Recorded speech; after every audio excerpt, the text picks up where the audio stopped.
Madan why are you not acting in cinema, not even a guest role or something else அப்படின்னு சொல்லி AR Aravind 3981 கேட்டிருக்காங்க. அப்புறம் makeover கேட்டிருக்காங்க, மதன் நான் எப்போ சினிமாக்குள்ள என்ட்ரி தர போறீங்க. டாம் தென்றல் கேட்டிருக்காங்க, எப்போ மதனே பிக் ஸ்கிரீன்ல வர போற இன்ட்ரெஸ்ட் இருக்கா. வரேன் விரைவில் ஜான் விரைவில். ஸோ 2 இன்ட்ரெஸ்டிங்கான ப்ராஜெக்ட்ஸ் நடந்துட்டு இருக்குது. கண்டிப்பா பிக் ஸ்கிரீன்ல நம்ம சந்திப்போம். ஆக்சுவலா இதுக்கு பின்னாடி ஒரு இன்ட்ரெஸ்டிங்கான ஸ்டோரி இருக்குது. நான் சும்மா ஃபேமஸா இருக்கேன்னு எனக்கு சினிமாக்குள்ள போகிறதுக்கு எனக்கு இன்ட்ரெஸ்டே இருந்ததில்ல. அதனால தான் நான் வந்து பெருசா சினிமாவை நான் பர்சியூ பண்ணாம இருந்தேன். அதனால இதுக்கு முன்னாடி நிறைய சான்ஸ்ல வந்திருக்கேன், அது பெருசா எடுத்துக்கல. ஏன்னா எனக்கு பெருசா எக்ஸைட்மெண்ட் வரல. நான் என்ன சும்மா ஃபேமஸா இருக்கேன் அங்க போய் நடிக்கலாமா அப்படின்னு தான் இருந்தேன். பட் as I said, கொஞ்சம் ஒரு 1 or 2 இயர்ஸ் முன்னாடி ஒரு மாதிரி ரொம்ப டிப்ரெஸ்டா கொஞ்சம் வாழ்க்கையில போயிட்டு இருந்த டயத்துல ஏதாவது ஒன்று பண்ணுவோமே, புதுசா ஏதாவது ட்ரை பண்ணிட்டு இருந்தேன். அப்போ ரேண்டமா ஒரு நாள் வந்து ஆக்டிங் கிளாஸ் போனேன். கிரேசி ரைட், நான் ஆக்டிங் கிளாஸ் போனேன். அங்க போனப்போ ஃபர்ஸ்ட் டேவே வந்து எனக்கு கொடுக்கப்பட்ட ரோல் வந்து ஒரு கே கப்புலா நடிக்கணும்னு. நான் கிளம்புறேன் அப்படின்னு சொல்லிட்டு எஸ்கேப் ஆகி வந்துட்டேன். அங்க இருக்கிற 4 பசங்க வேற ப்ரோ எம்ஜி ஸ்குவாட் அப்படின்லாம் இருந்தாங்க. ஐயோ நம்மளுக்கு வந்து இது செட் ஆகாது அப்படின்னு ஓடி வந்துட்டேன். அங்க இருக்கிற ட்ரெயினர் வந்து என்னை மறுபடியும் கூப்பிட்டு, மதன் அப்படி கிளம்பாத, come back, take it as a challenge, why not அப்படின்னு சொல்லிட்டு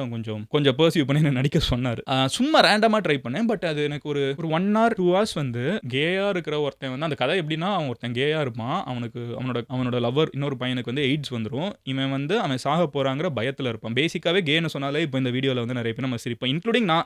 இதை நான் பண்ண மாட்டேன்னு போனேன்ல. இதுதான் நம்ம இன்னைக்கு இருக்கிற சொசைட்டி. இப்படி இருக்கிற ஒருத்தன் வந்து இந்த ஊர்ல உண்மையிலே ஒருத்தன் அப்படி இருக்கான். அவனோட ஒரே லவர், அவன் லவ் பண்ற ஒரு பையன் வந்து எய்ட்ஸ் வந்து சாக போறான். அவனோட கடைசி நாட்கள் அது. இப்போ இவன் வந்து அதை எப்படி ஹேண்டில் பண்றான்னு நடிக்கணும். இதுதான் எனக்கு ஃபர்ஸ்ட் ஆக்டிங் கிக். ஆக்சுவலா எனக்கு அதோட வீடியோ இருக்குது, ஒரு நாள் நான் போஸ்ட் பண்றேன். பிக் ஸ்கிரீன்ல என்னைக்கு பாக்குறீங்களோ அன்னைக்கு போஸ்ட் பண்றேன். ஸோ எனிவே அப்படி ஒரு இது வந்து எனக்கு ஒரு ரோல் கொடுக்கப்பட்டுச்சு. அது நான் நல்லா பண்ணேனா இல்லையான்லாம் எனக்கு தெரியாது. கண்டிப்பா சுத்தி இருக்கிற 4 பேர் நல்லா பண்ணேன்னு தான் சொல்லுவாங்க. பட் எனக்கு தெரியாது. அதான் ஃபர்ஸ்ட் டைம் என் வாழ்க்கையில நான் நடிக்கிறேன். ஆனா அந்த ப்ராசஸ் முடியறப்ப நான் ஒருத்தனா வாழ்றேன் தெரியுமா. அப்போ எனக்கு வந்து திடீர்னு இந்த கேன்னு சொன்னா தள்ளி போக கூடாது. அது வந்து அவங்கள நம்ம அதுவே வந்து எவ்வளவு தப்பான ஒரு விஷயம். பண்ண மாட்டேன்னு சொல்றதுக்கு 1000 காரணம் இருக்கலாம். ஆனா அவங்க கேங்கிற ஒரு கேரக்டரே காரணமா இருக்க கூடாது இல்ல. அப்போ அதெல்லாம் வந்து எனக்கு சின்னதா அந்த மாதிரி எனக்குள்ள நிறைய சேஞ்சஸ் நான் உருவாக்குனேன். ஸோ அந்த ஆக்டிங்கிற ஒரு ப்ராசஸ்ல வந்து நான் ஒருத்தனோட நான் இன்னும் கொஞ்ச நேரம் வாழ்றேன். எல்லாருக்குமே இங்க ஒரு வாழ்க்கை தான் இருக்குது, பிறப்புல இருந்து இறப்பு வரைக்கும். ஆனா நான் அந்த கொஞ்ச நேரம் ஒருத்தனோட வாழ்க்கையை வாழ்றது வந்து எனக்கு இந்த கடவுள் மாதிரி இருந்துச்சு, அவதாரம் எடுத்துக்கிற மாதிரி இருந்துச்சு. எனக்கு அது பயங்கர கிரேசியா இருந்துச்சு. அப்புறம் தான் எனக்கு வந்து ஆக்ட் பண்ணணும் அப்படிங்கிற ஒரு இன்ட்ரெஸ்ட் வந்துச்சு. அதுக்கப்புறம் நான் இன்னும் கொஞ்சம் ஆக்டிங் கிளாஸஸ் போக ஆரம்பிச்சேன். அண்ட் நிறைய டிரெக்டர்ஸ், ஆக்டர்ஸ் நிறைய பேரை பார்க்க ஆரம்பிச்சேன். Trying to do my best. பார்ப்போம். எனக்கு எடுத்த உடனே இந்த நடிச்சா ஹீரோ தான் சார் அவன் அப்படிலாம் இல்லை. அமெரிக்கா மாப்பிள்ளையா முதல்ல இன்ட்ரடியூஸ் ஆவோ, இல்லை வந்து ஒன் சைட் லவரா இன்ட்ரடியூஸ் ஆகும், அப்படியே கொஞ்சம் கொஞ்சமா வருமேங்கிறது எனக்கு. ஏன்னா அந்த ஆக்டிங் எனக்கு பிடிச்சிருக்குது, அந்த